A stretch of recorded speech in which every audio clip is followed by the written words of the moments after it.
menikah, calon mempelai laki-laki harus berhasil mencuri calon istrinya malam-malam. Harus. Apa namanya itu? Harus seperti itu. Dan dia bilang, saya tanya kenapa harus itu? Itu bukti keseriusan untuk memiliki. Cuma perempuan tuh bersiap-siap pula untuk dicuri. Curi ikhlas. Curi ikhlas. Dia ikhlas dicuri kan? Curilah aku.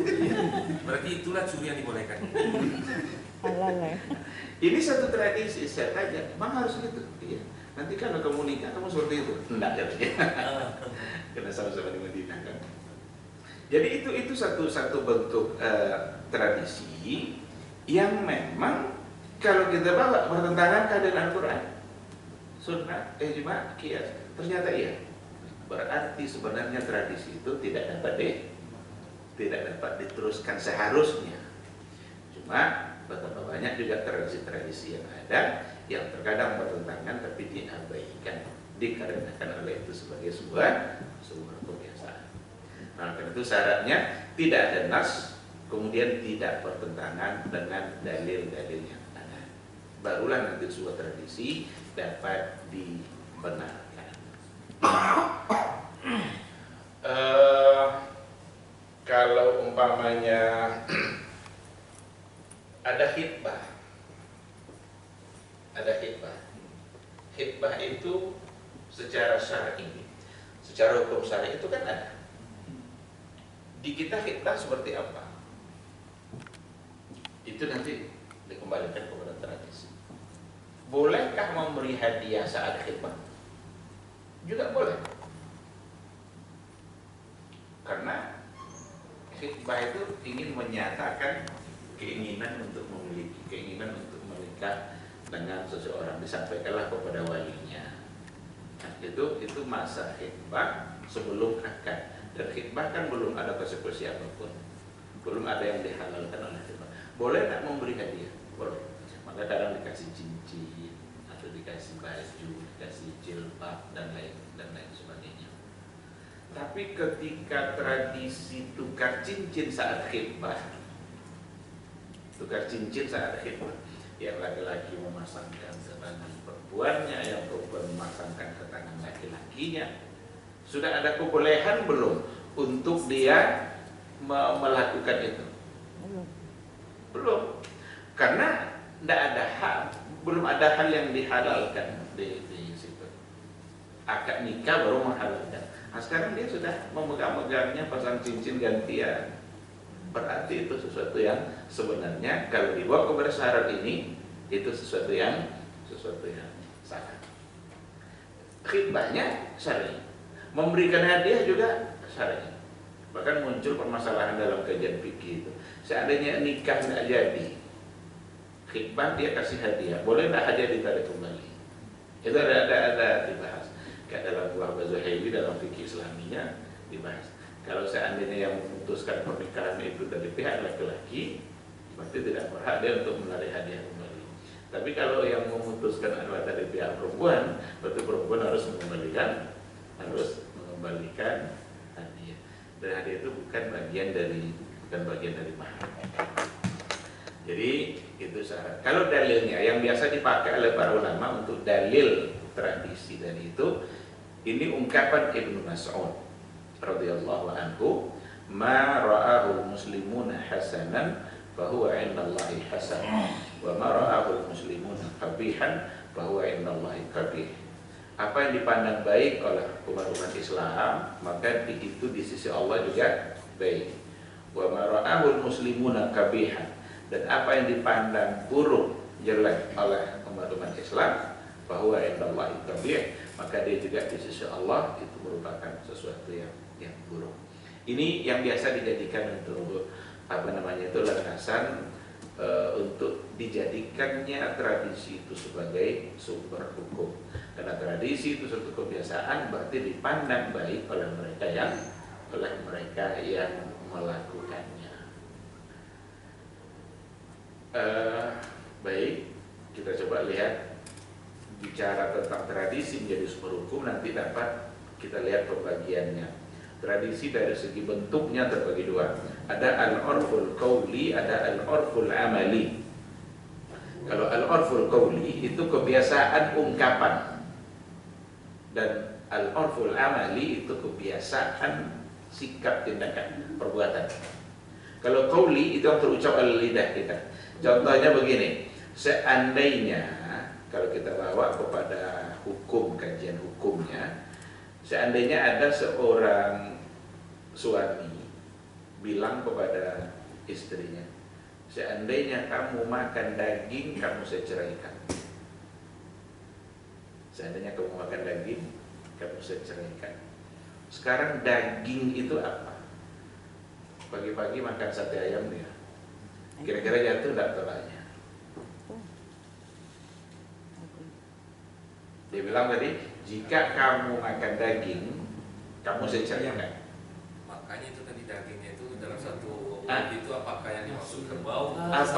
Apakah daging itu hanya karena ada di satu wilayah daging itu hanya untuk seperti sapi, kambing, kerbau. Ke situ arah kalimat itu. Ke situ arahnya. Ayam tidak bagian dari daging.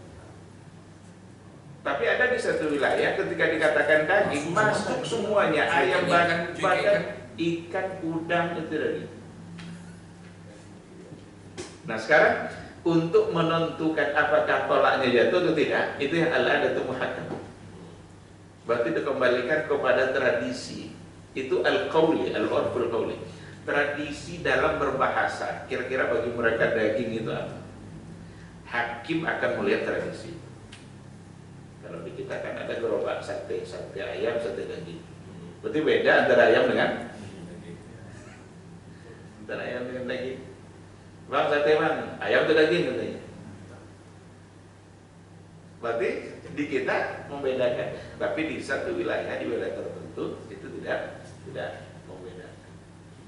Nah, baru berlaku di situ al-'adatu muhakkamah. Ada nanti al-urful amali, kebiasaan dalam bentuk tindakan, perbuatan.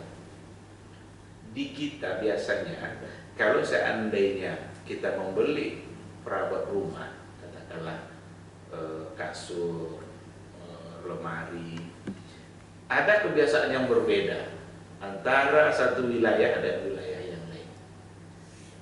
Di satu wilayah, ketika kita membeli barang-barang tersebut, proses menyampaikan barang itu ke rumah kita itu urusan penjual, urusan toko. Kita kalau sudah kita bayar, kita tinggal tunggu di rumah. Sekarang sampailah perabot itu di rumah, sopir minta upah. Mana upahnya Pak? Tidak ada upah. Kan saya sudah bayar. Saya kan tinggal tunggu di rumah, terima persen. Tidak, harus bayar katanya. Seandainya sampai ke pengadilan persoalan itu, maka hakim akan menanya tradisi kalian seperti apa. Kalau seandainya di tradisi itu yang berlaku adalah pihak toko sebagai penjual, memang pada kebiasaannya mereka yang mengantarkan, include biaya itu, biaya pengantaran, maka yang akan dimenangkan adalah si pembeli. Tapi kalau seandainya kebiasaan di satu wilayah itu ternyata kita membeli, lalu kita bertanggung jawab untuk menyampaikan ke rumah kita, berarti yang akan dimenangkan adalah yang mengantar. Itu dua tradisi. Di Maroko, dia tradisi yang kedua tadi. Si pihak penjual tidak mau tahu kita mau pakai apa, silakan carilah tuh. Maka dalam setiap toko-toko di depan setiap toko tuh mesti ada mobil-mobil pickup yang untuk mengantar. Kita tinggal selesai kita bayar sini, kita cari lagi untuk yang akan mengantarnya ke rumah. Kalau di kita biasanya enggak kan? Biasa kita terima bersih di rumah, pihak toko lah yang mengantarnya. Itu namanya al-urful amali. Tradisi dalam bentuk perbuatan, al-'adatu muhakkamah. Biasanya ini digunakan kalau sudah menimbulkan masalah. Tapi kalau tidak menimbulkan masalah, dia tradisinya umpamanya terima bersih, Tiba-tiba dia mau ngasih yang ngantar tadi, ya tidak ada masalah. Atau yang ngantar umpamanya tidak ada, apa sikitnya katanya kan, ayalah ini katanya, berarti tidak ada masalah. Kayak ini kalau memang sudah mulai bermasalah dan ada pada wilayah-wilayah hukum, maka untuk menyelesaikan hukum itulah kaidah ini dibangun oleh para ulama. Jadi al-adatu muhkamah. Dari segi luas cakupannya itu terbagi lagi kepada dua. Ada yang disebut nanti dengan al-urful am, ada al-urful khas. Al-urful am itu tradisi kebiasaan yang berlaku secara umum, berarti pada semua wilayah. Kalau al-urful khas itu yang berlaku pada tempat-tempat khusus saja. Kalau sudah al-urful am, maka berarti ya berlaku untuk semua. Ketika dikatakan rumah, kita paham rumah kan, rumah. Tapi kalau dikatakan rumah kan bahasa Arabnya baitul. Tapi kalau disebut baitullah, rumah juga, pasti maksudnya adalah masjid. Karena baitullah kan masjid kan. Jadi kalau ada orang nanya, umpamanya ada mahasiswa dari kos, umpamanya ada rumah kosong enggak apa? Ada katanya. Ditunjuknya masjid. Kan kosong kan rumah juga. Tapi dia salah secara tradisi karena Baitullah itu bukan untuk rumah disewa atau ditempati dan lain sebagainya. Kalau sudah nanya ada rumah kosong, pasti tujuannya adalah untuk disewa. Dia akan tinggal di situ sebagai mahasiswa, mungkin nyari kos dia. Yang dicarinya pasti yang dimaksud adalah rumah untuk ditempati, bukan rumah yang dalam tradisi umum tadi Baitullah itu maksudnya pasti adalah masjid. Kalau al-urful khas, kebiasaan yang berlaku secara khusus, ya itu yang kayak tadi itu ada di satu wilayah yang tidak ada pada wilayah yang lain. Maka yang akan berlaku hanya untuk tempat yang menggunakan tradisi itu. Sedangkan pada bagian yang ketiga, tradisi dari segi benar atau salah itu dapat lagi dibagi kepada dua. Ada al-urfus sahih, ada tradisi yang sah, benar, dan ada yang al-urful fasid, ada yang tradisi rusak dan menyimpang. Mana yang benar, mana yang menyimpang, yang tadilah standarnya. Seandainya dia di situ ada hal-hal yang bertentangan dengan Al-Quran, maka berarti tradisi itu akan pasti dapat dikatakan sebagai al-urful fasid.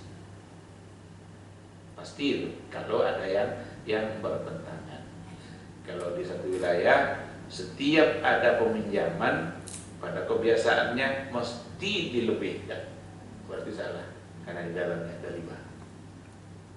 Padahal kalau meminjam uang kan tidak dibolehkan ada kelebihan. Tapi mereka sudah sepakat aja, asal minjam pasti harus dilebihkan. Berarti itu al-urful fasid, sebab pertentangan dengan Al-Quran, hadis, ijma' dan qiyas. Baik, sekarang kita coba lihat beberapa contoh ya. Apabila seseorang bekerja untuk orang lain tanpa ada kesepakatan harga, maka harus dilihat kepada tradisi yang berlaku.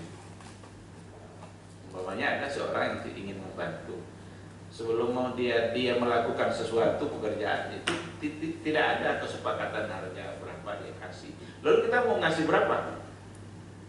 Kalau sudah selesai, berapanya itu nanti dikembalikan kepada tradisi, kebiasaan biasanya seperti apa. Maka dalam fikih itu ada namanya samanul misli. Samanul misli, harga yang semisal gitu. Nah, kita umpamanya ada sesuatu yang rusak di rumah, entah keran atau ada pipa yang macet dan lain sebagainya, kita telepon tuh kan. Saat kita telepon itu kan tidak ada kesepakatan harga. Bang, saya datang ke rumah, bang, apa tuh ini rusak pipa ini, entah apa masalahnya.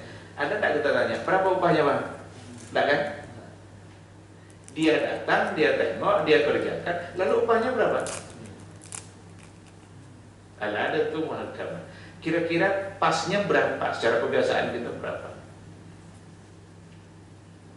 Berarti dikembalikan kepada kebiasaan.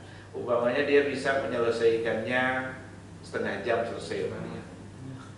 Lalu dia minta upah berapa bang? 1 juta katanya. Tidak mungkin. Karena kerja yang sangat sederhana dan memerlukan waktu yang juga tidak lama, dan bahkan mungkin agak malu juga kalau ada kesepakatan dari awal. Sehingga tinggal kita kembalikan kepada tangan dulu di sini. Kira-kira berapa pantasnya? 50.000 kah atau 100.000 kah? Bahkan kalau kita tanya berapa bang, Allah berapa aja lah katanya, kan gitu jalannya, cuma kerja gini aja. Itu tandanya sulit untuk langsung disebutkan angka. Nah kalau memang sudah seperti itu, jangan pula hitungan-hitungan kali. Umpama tukang itu biasanya kalau sehari kerja tuh 200.000. Nah sekarang ini cuma setengah jam, bagilah 200.000, dapat 5.000, kasih 5.000 aja. Nah itu tentu salah kan? Itu terlalu perhitungan namanya kan? Tapi per menit kan, kalau sehari kan 200.000 kan, ini cuma setengah jam, berapa lah kira-kira? 10.000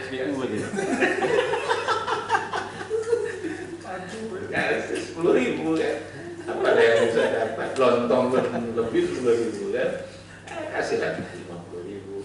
Maka kalau sudah seperti itu dikembalikan kepada seperti gaya rekreasi. Ada yang memang memberikan patokan kalau jumlah 3 hari atau berapa hari. Tapi kalau kita tiba-tiba datang ke satu wilayah rekreasi kita di situ, tiba-tiba ada orang memberikan penjelasan, kan tidak ada kesepakatan. Tapi dia pasti membutuhkan sesuatu yang dia harapkan dari kita. Nah, maka kita bisa memberikannya sesuai dengan kebiasaannya, kira-kira untuk kerja seperti itu seberapa bisa kita berikan. Contoh kedua, apabila suatu lokasi dagang biasa digunakan untuk jualan kain, maka yang menyewanya tidak boleh menggunakannya untuk keperluan membuat alat-alat dari besi atau segala bisnis yang menggunakan api atau hal lain yang mengganggu. Karena nanti kalau bermain api di situ, tentu akan berpengaruh kepada, ini orang jual pakaian semuanya, tiba-tiba ada satu bengkel las di tengah-tengah, tentu tidak pas, karena nanti akan berpengaruh mungkin suasananya, aromanya dan lain sebagainya. Atau ada ruko, ada tempat usaha, situ usaha yang biasa lah, tapi tiba-tiba orang buat kena ayam situ, tentu tidak pas, berarti bertentangan tidak ya. Dapat dia dicegah untuk melakukannya karena memang kebiasaannya tidak dilakukan untuk hal-hal yang seperti itu, karena akan dapat mengganggu baunya, lalatnya dan lain sebagainya. Agen apabila tidak berhasil menjualkan barang, maka pemilik barang tidak diharuskan untuk memberinya upah jika memang tradisinya seperti itu. Jadi ada diminta orang untuk menjual sesuatu, sekarang dia tidak berhasil menjual itu. Kalau berhasil oke, tidak ada masalah.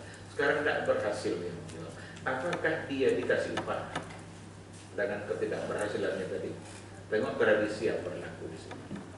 Kalau pada kebiasaannya memang mereka tidak mendapatkan upah, tentu tidak ada hak bagi dia untuk meminta upah. Tapi kalau memang adalah sedikit uang lelahnya, walaupun tidak berhasil menjual, tapi pada kebiasaannya mereka memang memberikan itu, berarti dia juga berhak untuk mendapatkannya. Baik, yang berikutnya, jika seorang pedagang meminta bantuan orang lain untuk menjual barang dagangannya di pasar, kemudian setelah terjadi jual beli, maka orang tersebut meminta upah, maka perlu dilihat kebiasaan yang berlangsung di pasar tersebut. Jika memang biasanya orang seperti itu diberi upah, maka pedagang tersebut harus memberikan upah untuk dia. Jadi lagi-lagi dikembalikan kepada tradisi. Nah, di sini ada beberapa tradisi yang perlu untuk didiskusikan karena kita bicara adalah adatul muhakkamah, bolehkah atau tidak boleh, fasidkah atau sahih. Pertama, hantaran pernikahan boleh. Di satu wilayah, khususnya pada wilayah di Riau bagian apa ya, itu ada hantaran, dan hantaran itu bukan bagian dari mahar, hantaran, dan itu bisa puluhan juta. Sekarang pertanyaannya, ini adalah sebuah tradisi, bolehkah secara syariah atau tidak sah? Atau tidak boleh? Hantaran pernikahan. Kalau kita tengok syarat yang tadi itu, apakah ada sesuatu di situ yang bertentangan atau tidak? Ada tak di situ yang bertentangan dengan Al-Quran, Sunnah, Ijma, Qiyas? Secara zahir bisa saja kita tidak menemukan pertentangan itu, karena memberi sesuatu pada saat ada khidmah itu malah dibolehkan. Maka cara hukum umum dapat dibenarkan. Tetapi apakah sepenuhnya dibenarkan? Apakah nanti kita akan justru mempersulit dan lain sebagainya? Mempersulit itu ya, kalau sebelum sempurna jumlah mahar itu maka belum akan bisa berlangsung akan pernikahan. Kalau akan mempersulit, ya berarti persoalannya ada pada mempersulit itu, bukan pada hukum asal hantaran. Yang kedua, tukar cincin tunangan. Nah, ini yang tadi kita gambarkan, tukar cincin tunangan. Itu sudah menjadi kebiasaan juga, laki-laki perempuan saling tukar cincin. Tadi sudah kita katakan, karena khitbah itu belum ada konsekuensi apapun, maka sesungguhnya dia belum halal untuk melakukan itu. Yang terjadi adalah seperti itu, berarti melakukan hal yang seharusnya tidak boleh. Yang ketiga, tepung tawar. Ini tradisi. Apakah itu semata-mata hanya tradisi atau ada sesuatu keyakinan di dalamnya? Saya tidak tahu betul seperti apa detail tepung tawar itu. Mungkin bagian Melayu mungkin sangat akrab dengan tepung tawar itu. Apa sebenarnya substansinya? Kita perlu lihat. Ada enggak kira-kira sesuatu yang mungkin di situ bermasalah dalam persoalan keyakinan kita dan lain sebagainya. Kalau seandainya kumpul mendoakan orang selamat, barangkali tidak ada masalah. Tapi ketika ada macam-macam, kadang ada beras yang ditaburkan, apa filosofinya atau apa kira-kira makna yang terkandung di dalamnya? Kita khawatirnya justru ada keyakinan-keyakinan yang bertentangan nanti dengan agama. Yang tahu itu secara detail tentu dia yang bisa untuk menjawabnya. Seandainya ada, berarti bermasalah. Kandungan ada rekan muslim. Iya. Baru saja Potensi untuk terjadi keselingkuhan. Tapi Allah, saya tidak tahu seperti apa sesungguhnya. Nah, yang tahu bagaimana hakikatnya mungkin perlu untuk menyampaikan. Sedangkan pada yang berikutnya, yang tradisi yang pantas didiskusikan juga adalah DP jual beli yang harus menjadi bagian dari harga. Kadang ada DP atau uang kepastian, tapi uang ini tidak menjadi bagian dari harga. Kalau tidak jadi, uang ini batal. Tapi kalau jadi, dia harus membayar dan uang ini tidak masuk harga. Di sini ada unsur gharornya sebenarnya. Ada gharor. Iya. Kalau saya ada bagian dari harga, oke. Umpamanya harga 100 juta, bayar 5 juta. Insya Allah nanti saya pastikan. Kalau nanti pasti tinggal menambah 95. Boleh, karena ini bagian dari harga. Tapi kalau jadi, nah berarti bayar 100 juta. Yang ini nih uang kepastian tadi aja, uang koki. Kalau tidak jadi berarti batal. Ini yang berbeda. Kalau seandainya batal lalu potong persentase administrasi, oke. Kan biasa tuh kan kita beli tiket aja kalau batal bisa dipotong kan. Karena batalnya sekali. Iya, ada administrasi yang harus dia balik kan. Tapi kalau gagal seluruhnya, artinya nggak jadi beli lalu ini hilang semuanya, berarti di situ ada unsur ketularan. Biasanya kalau beli rumah kadang sering seperti itu, kadang 10 juta harus bayar dulu uang kepastiannya, dan ternyata itu bukan bagian dari harga.